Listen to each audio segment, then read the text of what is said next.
இது மகிமை நேரம். கர்த்தரும் இரட்சகருமாகிய இயேசு கிறிஸ்துவின் இடைநேற்ற நாமத்தினாலே மகிமை டிவி நேயர்களை நான் வாழ்த்துகிறேன். பிரியமானவர்களே, இந்த மகிமை நேர நிகழ்ச்சியின் மூலமாக கிறிஸ்துவின் வார்த்தைகளை தியானிப்பதிலே நான் மகிழ்ச்சி அடைகிறேன். கிறிஸ்துவினுடைய கட்டளைகளை கைக்கொள்ளுதல் என்பதை குறித்து நாம் தியானித்து வருகிறோம். அவருடைய பிரதானமான கட்டளை அன்பை நமக்கு கட்டளையிட்டு இருக்கிறார். ஒருவரில் ஒருவர் அன்பாய் இருக்க வேண்டும் என்று, மனம் திரும்ப வேண்டும் என்று அவர் கட்டளையிட்டிருக்கிறார். தாழ்மையோடு நடக்க வேண்டும் என்று அவர் கற்றுத்தந்து நாம் தாழ்மையை தரித்து கொள்ள வேண்டும் என்று விரும்புகிறார் என்று நாம் தியானித்தோம். இந்த நாளிலும் இயேசு கிறிஸ்துவினுடைய அடிச்சுவடுகளை நாம் பின்பற்ற வேண்டும் என்று அவர் நமக்கு சொல்லியிருக்கிறார். அவருடைய அடிச்சுவடுகளை, அவருடைய வார்த்தைகளை, அவருடைய கட்டளைகளை நாம் பின்பற்ற வேண்டும் என்று அவர் கட்டளை கொடுத்திருக்கிறார். லூக்கா 9ஆம் அதிகாரம் 23ஆம் வசனம், ஒருவன் என் பின்னே வர விரும்பினால் அவன் தன்னைத்தான் வெறுத்து தன் சிலுவையை அனுதினம் எடுத்துக்கொண்டு என்னை பின்பற்ற கடவன். தன்னுடைய சிலுவையை எடுத்துக்கொண்டு அவரை பின்பற்ற வேண்டும் என்று தேவன் விரும்புகிறார். அவர் யோவான் 10ஆம் அதிகாரத்திலே பார்க்கும் பொழுது இயேசு கிறிஸ்து நானே நல்ல மேய்ப்பன், நானே வாசல் என்று சொல்லி அவர் சீஷர்களுக்கு உபதேசித்ததை பார்க்கிறோம். அதிலே சொல்லுகிறார், என் ஆடுகள் என் சத்தத்தை அறிந்திருக்கிறது, என் ஆடுகள் என் சத்தத்திற்கு செவி கொடுக்கும் என்று சொல்லுகிறார். பிரியமானவர்களே, ஒரு நல்ல மேய்ப்பன் அவனுடைய ஆடுகள் அவனுடைய சத்தத்தை அறிந்து அதற்கு செவி கொடுக்கும் பொழுதுதான் மேய்ப்பனை பின் செல்ல முடியும். அந்நிய சத்தத்தை கேட்டு அந்நிய சத்தத்திற்கு செவி கொடுத்தால் அது வழிமாறி செல்ல வாய்ப்புண்டு.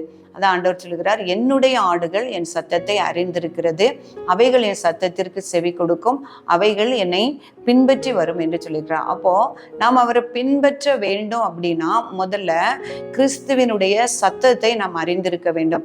அவருடைய விருப்பங்கள், அவருடைய கட்டளைகளை நாம் அறிந்திருக்க வேண்டும். அப்போ அந்த கட்டளைகளுக்கு இரண்டாவது நாம் செவி கொடுக்க வேண்டும். செவி கொடுக்கும் பொழுது அந்த நல்ல மேய்ப்பனாகிய கிறிஸ்துவை நாம் பின்பற்ற முடியும். இது தேவனுடைய சத்தம் இது என்று நாம் செவி கொடுத்து அதை அறிந்திருக்கும் பொழுதுதான் நான் அவரை கீழ்ப்படிய முடியும். அப்படி நாம் அவரை பின்பற்றி செல்லும் பொழுது அவர் நமக்கு நித்திய ஜீவனை கொடுக்கிறார். நானுடைய முதலே வாசித்தது போல தன்னைத்தான் வெறுத்து தன் சிலுவை எடுத்துக்கொண்டு என்னை பின்பற்ற கடவன் என்று. அப்போ அவரிடத்துல நாம் பின்பற்றி நடக்கும் பொழுது அவர் நமக்கு நித்திய ஜீவனை கொடுக்கிறார். இயேசு கிறிஸ்து ஊழியம் செய்த நாட்களில் ஒருவன் அவரிடத்துல கேட்கிற, ஆண்டவரே, நித்திய ஜீவனை பெற்றுக்கொள்ள நான் என்ன செய்ய வேண்டும் என்று. அப்போ நீ கற்பனைகளையும் கட்டளைகளையும் கைக்கொள் அப்படின்னு சொல்றார்.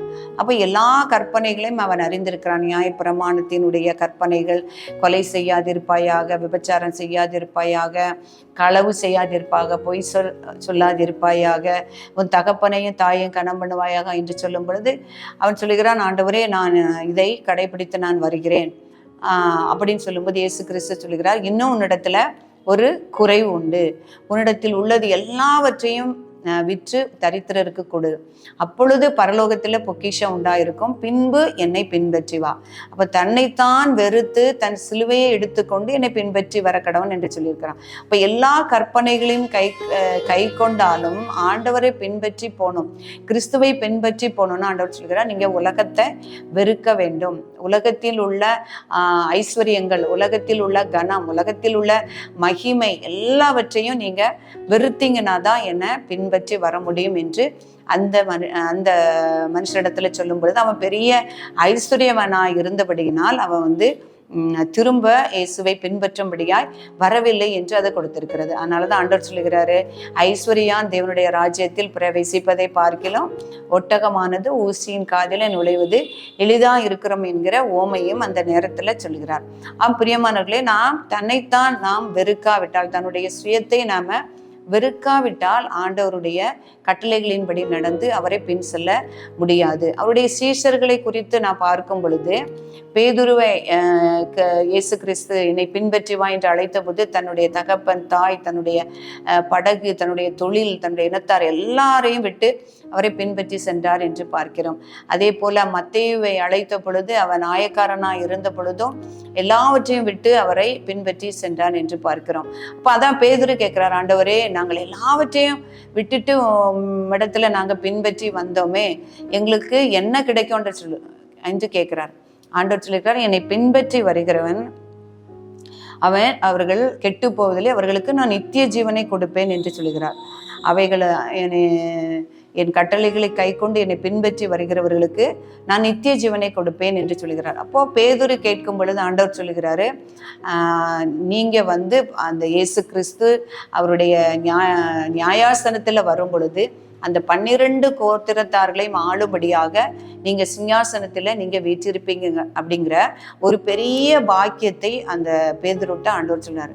அப்ப என்னை பின்பற்றி அவரை பின்பற்றினவர்களுக்கு கர்த்தர் அவருடைய ஆதீனத்தில் வைத்திருக்கிற மேன்மைகள் எவ்வளவு மேன்மையானவைகள் என்பதை நாம் உணர முடியுது. நீங்கள் என்னை பின்பற்றி எல்லாவற்றையும் வெறுத்து நான் உண்மை பின்பற்றினோமே எங்களுக்கு என்ன கிடைக்கும் என்று கேட்ட பேதுருக்கு ஆண்டவர் சொல்லுகிறார், நான் நியாயாசனத்தில் கிறிஸ்து வரும் பொழுது அந்த 12 கோத்திரத்தாரையும் நியாயம் தீர்க்கும்படியாக நீங்கள் சிங்காசனத்தில் வீற்றிருப்பீர்கள் என்கிற ஒரு பெரிய மகிமையை அவர்களுக்கு கொடுக்கிறார் என்று நாம் பார்க்கிறோம். அவரால் என்னுடைய நாமத்தின் நிமித்தம் கிறிஸ்துவுக்காக, கிறிஸ்துவுடைய கட்டளைகளை கற்பனைகளை கை கொள்வதற்காக தன்னுடைய தகப்பனையாவது தாயையாவது சகோதரியாவது தன் வீட்டையாவது நிலத்தையாவது விட்டுவிட்டவன் அல்லது இழந்தவன் எவனும் 100 அடைந்து நித்திய ஜீவனையும் சுதந்திரித்துக் கொள்வான் என்று சொல்லுகிறேன் என்று இயேசு கிறிஸ்தை சொல்லியிருக்கிறார். அப்போ அவரை பின்பற்றி செல்கிறதுனால எந்த ஒரு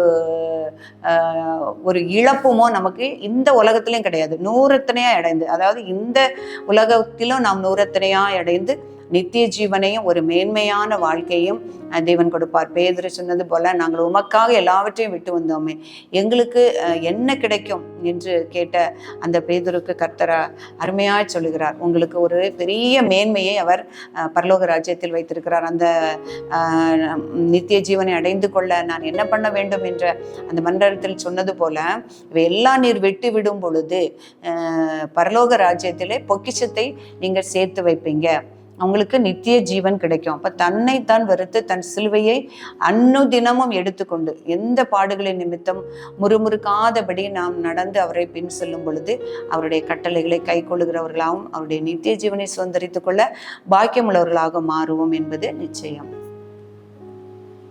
நாம் ஜெபிப்போம். இரக்கத்தில் ஐஸ்வர்யமுள்ள எங்கள் அன்புள்ள ஆண்டவரே, உம்மை துதிக்கிறோம். மகிமை நிறைந்தவரே உம்மை துதிக்கிறோம். மாட்சிமை உடையவரே உம்மை துதிக்கிறோம். தர்மையான நேரத்தில் கர்த்தாவே உம்முடைய வார்த்தைகளை ஆண்டவரை தியானிக்க கர்த்தர் எங்களுக்கு கொடுத்த ஸ்லாக்கியத்திற்காக தேவரே உமக்கு நன்றி செலுத்துகிறோம்.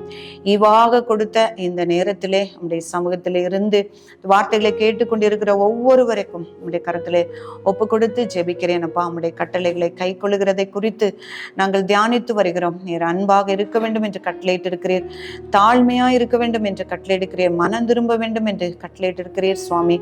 அப்ப அதே போல ஸ்தோத்திரம், உம்முடைய கட்டளைகளை கை கொள்ள கர்த்தர் எங்கள் ஒவ்வொருவருக்கும் நீர் உதவி செய்யும்படியா ஜெபிக்கிறோம் சுவாமி. எங்களை தாழ்த்தி உம்முடைய கரத்தில் ஒப்பு கொடுக்கிறோம். இயேசு கிறிஸ்துவின் நாமத்தில் ஜெபிக்கிறோம் பிதாவே, ஆமென்.